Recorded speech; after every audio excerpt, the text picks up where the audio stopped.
I'm here to tell you the tale of the doubleheader curse. I got this bad rhythm of any 2-day event that I screw the pooch on the first day and knock myself out for a couple weeks. Recap on the weekend. Fast qualifier on Saturday. Won my heat. Didn't even make it into turn one. Or actually, I was halfway in between turn one and turn two. And totaled the car. Didn't total the car, but did substantial amount of damage. You'll see that here momentarily. From the back row right into a back bumper, and it lifted the car. And if you watch the video closely, you'll see where it lifts the car up. Enough said. I'll tell you more later. Simmons and Bodwin in row number 5.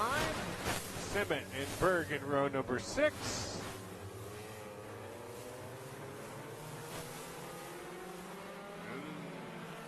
Joey in this one and that one. Yay. Hello. Goodbye. Hello. Goodbye.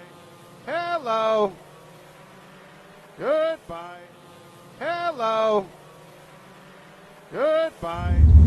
Well, fuck me to tears. This ain't so good.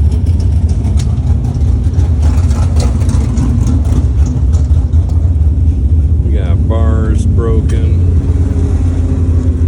Radiator. Fan. Dipstick.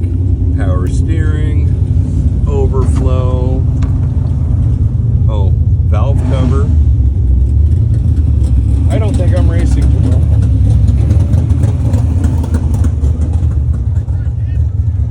Awesome.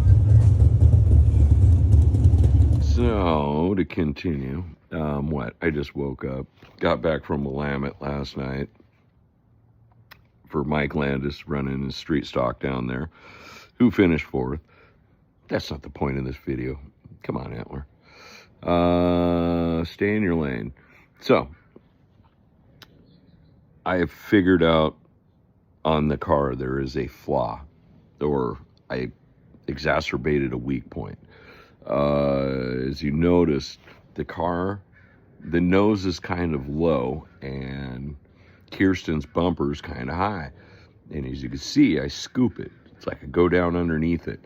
Well, the bars that are up on the top rail, one is just basically a hood pin bar, and then the other bar is kind of like the upper radiator support, if you want to call it that. And I blew both of those just right off. And the bumper proceeded to push the hood and right through the radiator and all the way up to the valve cover. Come on. So I'm going to have to re-engineer that, put something heavier duty in there. And what? Maybe I ought to wash my face before I do videos like this. Look at that, man. I got sheen. Probably a bunch of Willamette dirt on my face.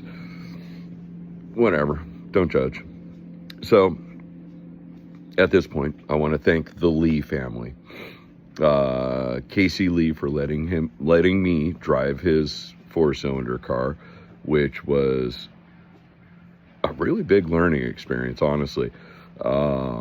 I've never driven a car like that. It was a Focus also, and it had a bunch of rear steer cranked into it. Like, oh, you notice how I did that? Rear steer. Step on the brakes and rear steer.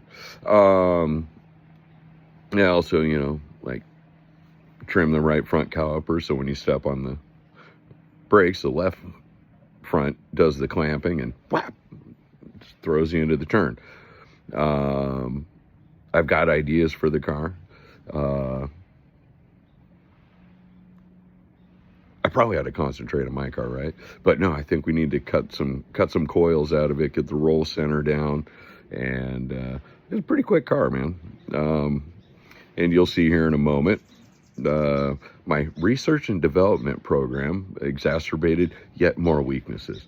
So once again, I wanted all the Lees, you know, it's Casey and Christopher and Kimberly and Bruce and Maylee and, oh wait, Bruce Lee, Maylee's a Simmet. God damn, Antler, what's your problem, dude? So, yeah, let's go racing. The curse. So here we are in a strange car in familiar lands.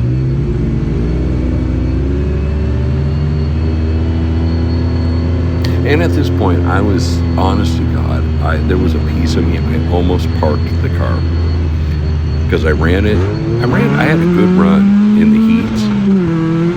Went from 6th all the way up to 2nd, and even gave Bob Berg a good run for his money there for a couple turns. But as you can see, this track is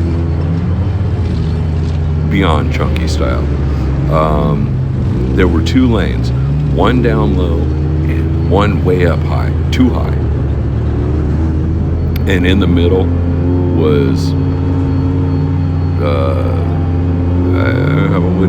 it was heavy, but rutted and just dangerous. I mean, I swear to God, the carnage that happened in this race was probably up in the 40-50 percentile range where cars got damaged. It was rough. It was hard on cars. Locked down with degrees of difficulty. Hey, who dat in the stands? Put your hands in the air like you don't care. Oh wait, whatever. I'm not a musical person, am I? Oh, I did come up with a new song though. I gotta work on it, but I'll give you a little sample. I've seen your driving and the damage done, bouncing off of fucking everyone. Whoa, the damage done. What do you think? Hey, here goes my crew again. I love the kids, man. I love my fans so much.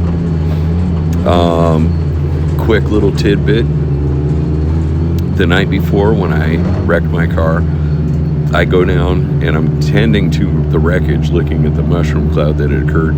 Maylee comes running down, Maylee Simmet, and she's like, Steve, you got to get up in the stands. Brixton's crying. I'm like, what? Brixton's a youngster that I gave a ride in my car, and he loves 22 so much. He was crying, and because it was fan appreciation night, I put a dinosaur on a stick, like little, I don't know what you call it. So I cut it out of the car, and I go running up into the stands with her, and I rode that. He came running and hugged my leg like he was so concerned. He thought I was hurt. He was bummed that I was out. Anyway, how about some racing, Steve? Watch this. Sandy Simmet. Yeehaw! I was getting some pretty good rear air there. And as you can see, it is a difficult track to drive. But we're going to give Sandy some heat. And it's not like the front runners are leaving me. I kind of was lazy on the start intentionally. I didn't want to damage this car. And when I say I almost parked it, with the rear steer, the high roll center, and the car not being mine, I was contemplating my life choices. But we're in third. Go Steve. I think I can.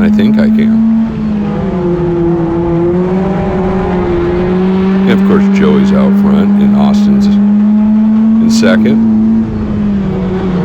But whatever, they can make their own videos. This one's about me. And it's another interesting deal is this Focus has a different motor setup than ours. I have a dual overhead cam Z-Tech motor, 2-liter. This one here, I believe, is a single overhead Duratec motor. I don't know my Fords very well. You would think I might take an interest in it, but I'm an idiot. I just drive. call me Danica. Or maybe not. And, oh snap. I done blew the motor mount and the right drive axle out of the car. And I think it has something to do with, it was suspension compression, because I, like a dumbass, went in that same place that Sandy caught air on. And I think it just being on the gas and then this shock of hitting that bump done blowed it out. And so the crash test dummy has now done the research and development, exacerbating yet another weakness in a race car.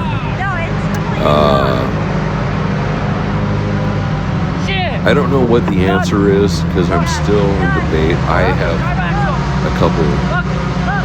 Yeah, well, you got to firm up the motor mounts, whether it be with urethane mounts to keep the flex from happening. And I think we cut some coils out of the springs. You don't end up with so much movement, up and down. Because the more angles you introduce to a drive axle, the more it's going to want to reach its limits in angles, and the more extreme the angles are on each one of those CV joints, kapoof. But on top of that, blowing a motor mount out of it ain't so good either. So enough of that crap. I could babble all day. God only knows I know how to talk. I need to go get to work on my car so I can get back to the track. Thanks once again to the Lees and the racing community. Hell, Bob Berg even offered up a Neon for me to drive. I took the Focus thinking it was going to be familiar. Whoa, was I wrong? No, actually, I took to it like a fly on poop. Yeah. I guess that's enough. Bye-bye.